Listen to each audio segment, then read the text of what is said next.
Once again, good morning to everyone. Today we will start our next chapter, that is third chapter, which name is Reorganizing Administration in the Countryside. This chapter is somewhere related to our second chapter जो हमने किया था Establishment of East India Company. ये chapter उसी से related है. In this chapter we will study these topics mentioned here. You can see at the top of the page. Fine. So moving to first topic. Yes, our first topic is establishment of administrative procedure. In this paragraph we are given कि जो four हमारे ये हैं एफिडेक, ड्रिलडेक, एस्ट्रोडेक, लोनडेक, वो क्या जाते हैं, वो शॉर्ट ट्रिप पे जाते हैं to the countryside. They went to short trip for the excursion like on a short trip to the countryside. Countryside है हमारे लाइक जो प्रॉपर सिटी है उसके बाहर बाहर का एरिया को हम कंट्री साइड बोलते हैं. उनको they reached a village Panchampur.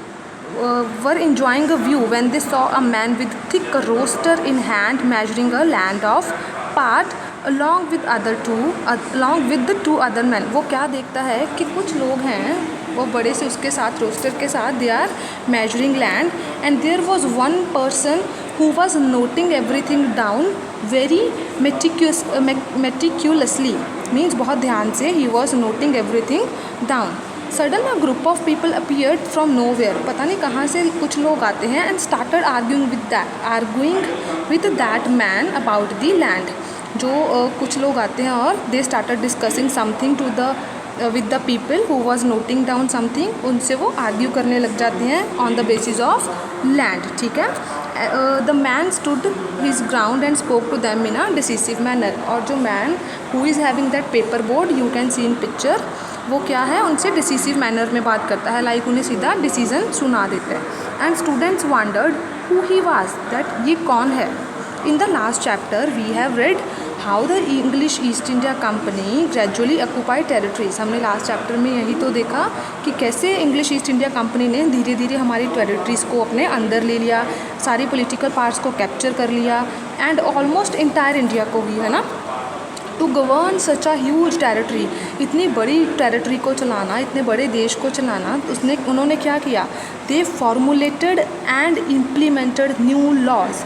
उन्होंने फॉर्मुलेट किए, बनाए एंड उनको इम्प्लीमेंट किया in the civil administration, judiciary, police and army. Everywhere they just made laws and implemented. But the resources to govern these territories came from the revenue collected from these areas. In fact, company became rich all of a sudden after getting the Deewani rights of Bengal, Bihar and Orissa. जब हमने पढ़ा था कि जब company ने दीवानी rights को भी अपने हैंड्स में ले लिया, all of sudden they became rich. ठीक है. दीवानी राइट्स कौन कौन सी जगह के लिए थे? Bengal, Bihar and Orissa. In the second topic, English East India Company becomes Diwan of Bengal. In this paragraph we are given कि जो इंग्लिश ईस्ट इंडिया कंपनी है उन्होंने दीवानी राइट्स क्या है, टैक्स को कलेक्ट करने वाले राइट्स अपने हाथों में ले लिए थे शाह आलम सेकंड से. कब लिए थे? In the treaty of Allahabad में, जो कब हुई थी? After the battle of Buxar. Although the Nawab of Bengal remained in titular head of the region, the company was the de facto ruler. इस लाइन का बहुत अच्छा मीनिंग है कि जो नवाब ऑफ बंगाल था उस टाइम पे, वो क्या था? एक टिटुलर हेड था. बस एक हमने बिठा रखा था, उसको बोल रखा था कि हाँ यही नवाब है बंगाल का. But in reality who was ruling Bengal? Company was the de facto ruler. In reality company was the main ruler. अभी एग्जाम्पल लो, मैं आपकी क्लास में एक बच्चे को मॉनिटर बना दूँ, ठीक है, लेकिन जो मॉनिटर के राइट्स हैं वो किसी और बच्चे को दे दो. कहने को तो क्या है, मॉनिटर वो बच्चा है, ठीक है, लेकिन सारे राइट्स किसके पास है, सारी अथॉरिटीज़ किसके पास है? किसी और बच्चे के पास.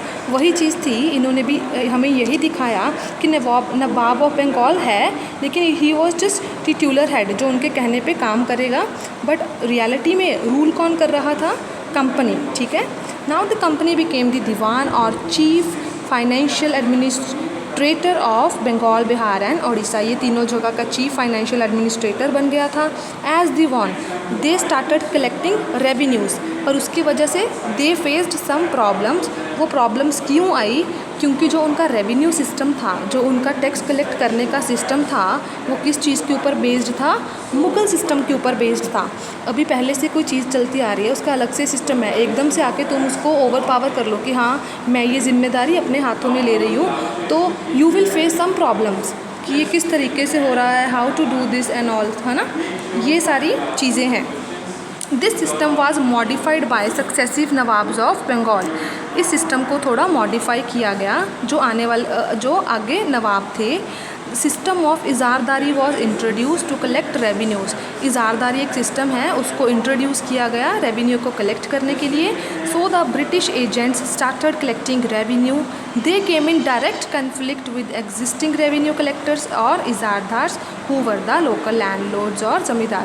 When they started collecting revenue with their own type, like in their own system, they came up with direct conflict with existing, जो पहले से रेवेन्यू कलेक्टर्स थे, जो पहले लोग थे रेवेन्यू कलेक्ट करने वाले, उनके साथ वो डायरेक्ट कन्फ्लिक्ट में आ गए। who were the local landlords, जो वहाँ उस ज़मीन के लोकल लैंडलॉर्ड्स थे और ज़मींदार थे। In revenue collection in Bengal what we see कि कंपनी जो थी, he became the diwan of Bengal. वो दीवान तो बन गई, but he never taken a responsibility to improve the condition. Suppose I have made you monitor of the class, but just being a monitor, it's your responsibility to handle everything, right, to control the class when there is no teacher in class. But what if you do nothing for that, है ना, तो that won't be good. Same company ने rights तो अपने हाथों में सारे ले लिए, but he never taken the responsibility to improve the condition. In every sense they were just traders. वो खुद उनका मेन एम ही ये था to collect maximum revenue to buy fine Indian cotton and silk at the cheapest possible price. They just didn't want anything to improve for Indians, they just want their profit, they just want to collect maximum revenue to buy fine Indian cotton and silk at cheapest rate. The company tried to retain old system of collecting revenue, though it increased the rate of revenue collected. Company again back to the old system which was started by Mughals. उन्होंने वही system शुरू कर दिया revenue collect करने का, जिससे उनका increase rate जो था इंक्रीज़ हो गया। But in 1773 company took the collection of revenue directly under its control, auctioned the right to collect revenue to the highest bidders. उन्होंने दिस इज़ लाइक आपका इसमें आ जाएगा कि कंपनी ने डायरेक्ट अपने हाथों में ले दिया, ऑक्शन होता नीलामी करनी शुरू कर दी।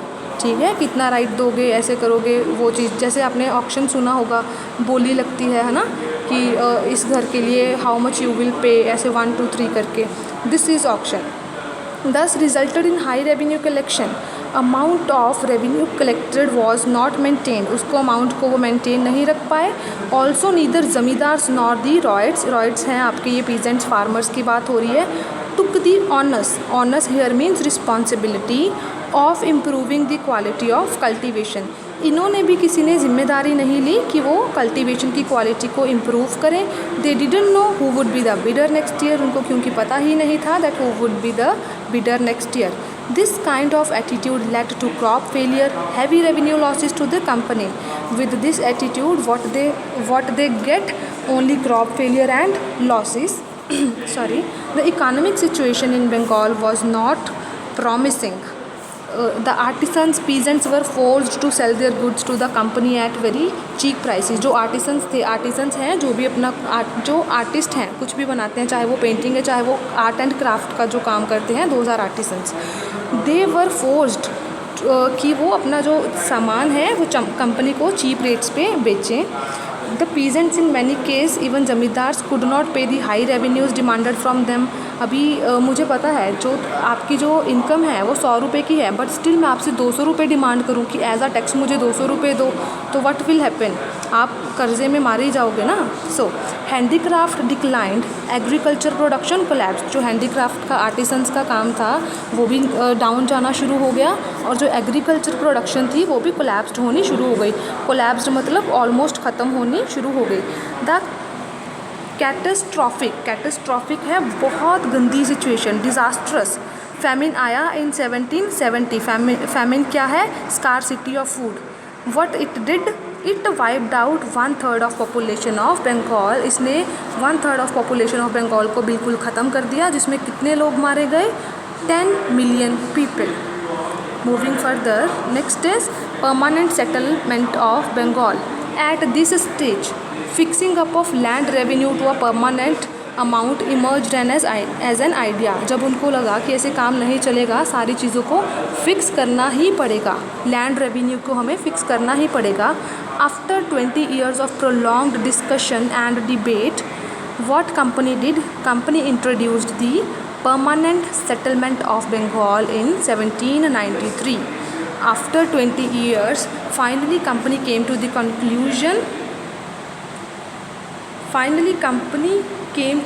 conclusion कि उन्होंने क्या इंट्रोड्यूस किया? Permanent settlement of Bengal in 1793 under governor general lord Cornwallis. ठीक है, लॉर्ड कॉर्नवालिस, इनके अंडर इन्होंने परमानेंट सेटलमेंट ऑफ बंगाल को इंट्रोड्यूस किया। The permanent settlement of Bengal had 2 special features. You may asked in exam कि परमानेंट सेटलमेंट ऑफ बंगाल के features कौन से हैं। ठीक है, first, the rajas, revenue collectors and talukdars were made the zamindars. जो राजा था, रेवेन्यू कलेक्ट करने वाला था, और तलुकदार था, ये भी कोई पोजीशन है, इन सभी को क्या बना दिया गया? लैंडलॉर्ड बना दिया गया, इनको ज़मीन दे दी गई।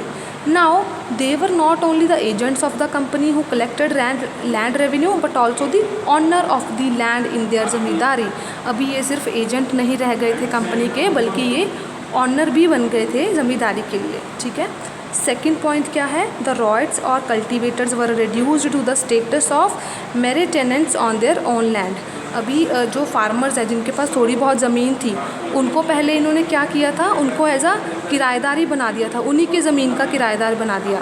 अभी आपके पास 2 BHK लैंड है फार्मिंग के लिए, फाइन, मैं उस पर आके आपको ओवर पावर करूँ कि हाँ ज़मीन तो तुम्हारी है, लेकिन what you will do? You will pay tax to me for using this place.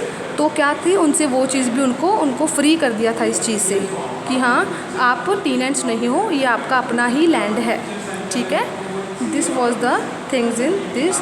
I don't think so we can cover the next topic also. तो as it's your new chapter, we will continue with the further in next lecture. Thank you.